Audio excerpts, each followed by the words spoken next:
Sir, हमारे channel में आपका स्वागत है। खैर मकदम है।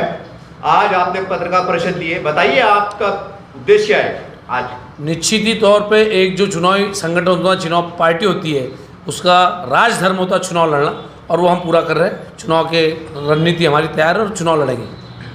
सर, आज पूरी महाराष्ट्र में और खास करके औरंगाबाद जिले में तमाम जनता की निगाहें बाला साहब पे टिकी हुई है, यानी कि आप पे पार्टी टिकी हुई है। ये क्या निर्णय लेते हैं?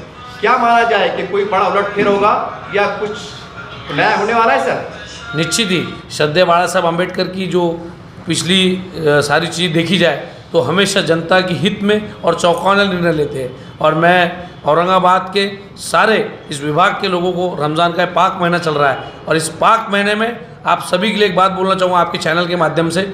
जब जब मुस्लिम समुदाय की बात उठाने का मौका आया, उस समय जिस देश में अगर कोई नेता है वो श्रद्धेय बाला साहब अम्बेडकर है, जिन्होंने मुस्लिम कौम की बात पुरजोर तरीके के साथ सामने रखी है।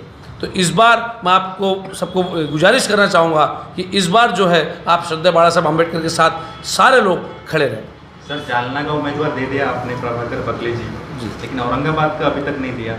दोनों जिलों में सिर्फ 70 किलोमीटर का अंतर है। इतना क्यों देर लग रहा है सर? टिकट नहीं मिल रहा है क्या आने जाने की? आपका नज़रिया थोड़ा सा बदलना पड़ेगा। कल जालना की उम्मीदवारी डिक्लेयर नहीं हुई, पूरे मराठवाड़ा की डिक्लेयर हुई। कल 12 उम्मीदवार हुए, उसके पहले 9 उम्मीदवार हुए।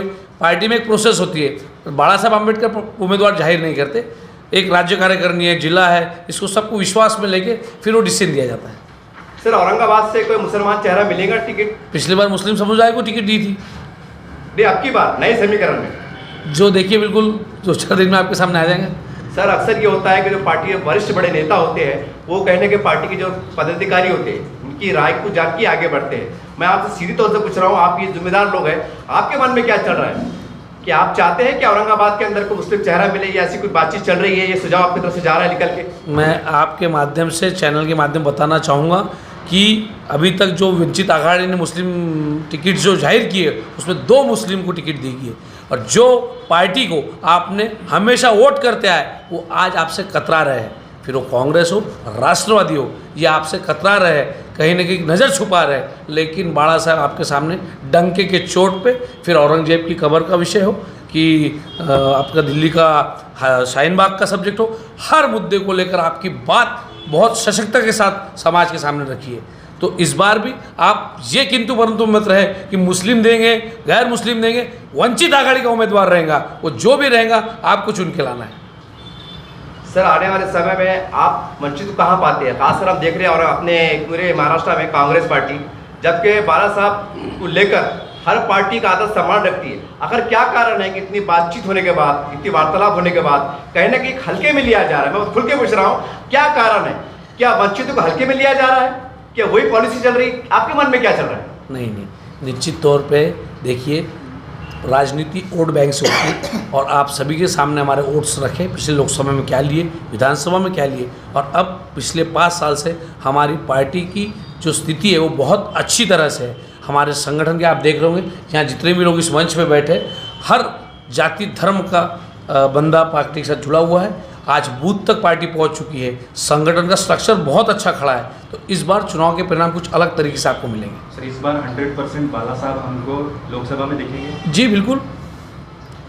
मैं आपके चैनल के बाद गुजारिश करूँगा, अकोला क्षेत्र में अगर कोई आपके लोग रहते ज़रूर फ़ोन करके बोलिएगा, क्योंकि श्रद्धेय बाला साहब अम्बेडकर किसी जाति की, किसी पार्टी की नहीं है, ये एक बहुत बड़ी हस्ती है। और अकोला जैसे शहर में अगर वो चुन के आए तो निश्चित तौर पे वो पूरे महाराष्ट्र में एक आइकॉनिक चेहरा रहेगा। और लोकसभा में जो लोग चाहते हैं कि पूरे देश की बात रखी जाए तो वो बाला साहब बेझिझक वहाँ से रखेंगे। सर, जैसा क्रिकेट में कहा जाता है आखिरी ओवर आखिरी बॉल, ऐसे अभी साहब ने एक आखिरी बॉल फेंका है, यॉर्कर डाला है, कहा है कि वेलकम, आइए मिलते हैं। अभी काफ़ी सालों से तो कहने की खामोशी इख्तियार रही, लेकिन जब देखा कि थोड़ा मैदान अपने हक में नजर आ रहा है तो आखिरी बॉल पर ना आखिरी बॉल फेंक दिया है। क्या कहेंगे आप इसके ऊपर? Sir, match is going on है, बॉलें आते रहेंगी और हमको जो गुगली है उसको अच्छी तरह से खेलने आता है, और अगर बाउंस है तो उसको हम 6 ज़रूर मारेंगे। हमारे पार्टी के नेता बहुत कद्दावार है, समस्या को जूझ के आम जनता के साथ जुड़े हैं। वो चाहते तो खुद के साथ कुछ भी कर सकते, लेकिन बाला साहब अम्बेडकर आने वाले कौम की चिंता करते हैं। फिर वो मुस्लिम का यूथ हो, ओबीसी का यूथ हो, बौद्ध का यूथ हो, ये सारे यूथ की चिंता उनको है। और जिस तरह के राजनीति में प्रयोग बीजेपी कर रही है, जो पैसे का पुरजोर प्रयोग राजनीति में आ चुका है, इसको कहीं ना कहीं ब्रेक करने की ताकत बाला साहब आम्बेडकर रखते हैं। और मैं चाहूँगा आपके चैनल के माध्यम से सारे युवाओं को कि ये दौर वंचित आघाड़ी का है, और आने वाले दौर में अगर आप जैसे यूथ पार्टी से जुड़ते हैं तो निश्चित तौर पे रिजल्ट जो है वो वंचित आघाड़ी का रहेगा। सर, इम्तियाज जलील साहब ने भी एक नई उन्होंने ऑफर दिया है, बहुत खुलकर दिया है कि आइए नई समीकरण में हम मिलकर लड़ते हैं। तो आप बतौर एक पदाधिकारी कैसा देखते हैं इनके बयान? क्या होता है कि इम्तियाज जलील साहब के सामने चुनाव 20 दिन में है, तो उनको सारी चीज़ें याद आ रही है। जब हमने उनको सांसद बनाया तो मेरे पास, मुझे ऐसा लगता है उनके 5 साल का समय था। आप भी यहीं थे, मैं भी यहीं था, पदाधिकारी भी यहीं थे। तो जब चीज़ें बदलती है तो निश्चित तौर पे ऐसा बोला जाता है कि हम दरवाजे खुले हैं इससे, तो हमारे भी दरवाजे खुले। इम्तियाज जलील जी आइए, वंचित में आपका स्वागत है, चुनाव चिन्ह लीजिए, चुन के आइए। सर, आज ये पूरी औरंगाबाद में एक सवाल मैं अब फिर दोहरा रहा हूँ, तो सवाल नवा नहीं है। आखिर ऐसी क्या बात थी, क्या वजह आज तक मतलब मिला ही नहीं? कुछ चीज़ें राजनीति में जो छोड़ देनी चाहिए, समय से छोड़नी चाहिए। वो चीज़ें 5 साल पहले की थी, जिससे समय चले गया, बात हो गई, नई बात है, नया दौर है, नए दौर में लिखेंगे नई कहानी। आपका हमारा साथ, जो जज्बात जो आपके चैनल से हमारे पार्टी का हमें जब भी मैं यहाँ पे आया हूँ, मेरी बात पुरजोर तरीके से आप जनता तक पहुँचाइए। हम चाहेंगे कि इस बार जो सच है वो जनता तक आपका चैनल पहुँचाए। जिस तरह के नेतागिरी यहाँ पे चल रही है, जो निठल्ले नेता बनाए गए, सत्ता से पैसा, जिनके सारे अवैध धंधे हैं, वही लोग नेता बन गए हैं, तो आने वाली कौम का क्या होगा? ये बड़ा मार्मिक सवाल है। आप दिल से पूछिएगा कि आने वाली कौम किसके हाथ में देनी है? जिस कौम को अपन बड़े शिद्दत से बड़ा करते हैं और चाहते हैं कि ये कुछ देश का होनहार बने, अच्छा खिलाड़ी बने, अच्छा व्यवसायिक बने, अच्छे क्षेत्र में जाए, वो ख़त्म किया जा रहा है। सर, ये आखिरी सवाल है मेरा। देखिए सर, आज के हम समाज के बीच में घूमते हैं, पत्रकार समाज सेवक भी होता है। आज राजकीय गरियालों में बात घूम रही है। देखिए, एक तरफ चंद्रकांत खैरे साहब है, एक तरफ खालिद इम्तियाज जलील साहब है, और भाजपा के लोग आएंगे, बहुत से दिगर आएंगे, आप भी इसमें शामिल हो गए और खड़े रहेंगे। ऐसा लोग कह रहे हैं कि अगर ये लोग एकजुट नहीं हुए, जो सेकुलर माइंड के लोग हैं, तो सीधे तौर पर बीजेपी चुन के आने वाली है। इसके ऊपर आप क्या कहेंगे? आप ये आखिरी सवाल। मुझे लगता है कि एक कहावत है बड़ी अच्छी, आपने सुनी होगी कभी, गरीब की जोरी मोहल्ले की भाभी।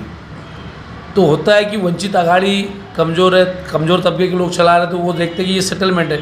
हर बार ऐसा बताया जाता है कि हम उनका साथ देंगे तो ही बीजेपी के साथ लड़ेंगे या अन्याय के खिलाफ लड़ेंगे। ऐसा नहीं, उन्होंने भी साथ देना चाहिए, और हमारे में इत्मीनान से है, पूरे शिद्दत के साथ हम लड़ेंगे। और आने वाली राजनीति के बारे में आपको दिखा देंगे कि उत्तर प्रदेश हो, आज 27 साल कांग्रेस नहीं है, तो मुलायम सिंह आए, मायावती जी आई, राज अच्छा चला, उत्तर प्रदेश बेहतर बना। बिहार ले लीजिए, लालू जी आए, तेजस्वी चला रहे हैं। दिल्ली ले लीजिए, अरविंद केजरीवाल। तो क्यों नहीं ये बात महाराष्ट्र में बाला साहब आम्बेडकर कर सकते हैं? हर बार हमें ही बताया जाता है कि आप कांग्रेस के साथ नहीं तो बीजेपी आ जाएंगी, आप राष्ट्र के साथ नहीं तो बीजेपी आ जाएंगी। तो हमारे साथ आपकी खड़े रहने की जब पोजीशन है तो आप क्यों नहीं रहते? और एक वोट की जो बात है तो आज इक्वल है।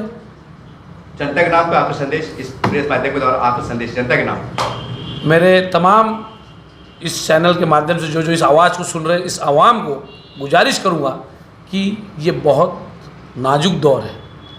आज पिछले 10 वर्षों में मुस्लिमों की बात किसी ने रखा नहीं है। जिस कांग्रेस ने, जिस राष्ट्रवादी ने आपके वोट लिए, वो भी आज आपसे नज़र छुपा के जय श्री राम बोल रहे हैं। अगर आपको लगता है कि कोई नेता भविष्य में, जैसे श्रद्धेय बाला साहब आम्बेडकर टोपी लगा के आपकी बात रख रहे हैं, ऐसा कोई करे, तो आज आपके कौम को उनके साथ खड़े रहना पड़ेगा। नहीं तो आने वाले दौर में आपकी बात कोई सुनने वाला नहीं रहेगा, कोई उठाने वाला नहीं रहेगा। तो यह मौका आपके पास है। किसी भी कन्फ्यूजन में मत रहिए, न MIM, न कांग्रेस, न राष्ट्रवादी। आपको चुनना है वंचित आघाड़ी, ताकि जो बात बाला साहब ने आपकी पूरे महाराष्ट्र में, पूरे देश में उठाई है, उसका मैसेज वंचित आघाड़ी के साथ जाना चाहिए। परिणाम चाहे जो भी हो, हमें अपनी कौम के, आने वाले कौम को, पीढ़ी को बचाना है, तो वंचित आघाड़ी का साथ देना होगा। जय हिंद, जय भीम। सर, आपका शुभ नाम बोल दीजिए, आपके पद्धति का नाम तारुफ। आपको शुभ नाम बोल दीजिए पहले। ये बोलेंगे ना? या बोलिए। दोन्ही तरफदार लोकप्रिय युवा बहुजन वंचित बहुजन आघाडीचे प्रदेश अध्यक्ष श्रीमान विश्वकर्माजी, निलेश विश्वकर्माजी, जिल्हाध्यक्ष योगेश बन, शहराध्यक्ष पंकज बनसोडे, आमचे अफसर पठाण साहेब, युवा आघाडीचे जिल्हाध्यक्ष सतीश गायकवाड साहेब, जिल्हा उपाध्यक्ष उत्तम गायकवाड साहेब आणि मी जिल्हा परिषद प्रमुख भाऊराव गोळे. थँक्यू.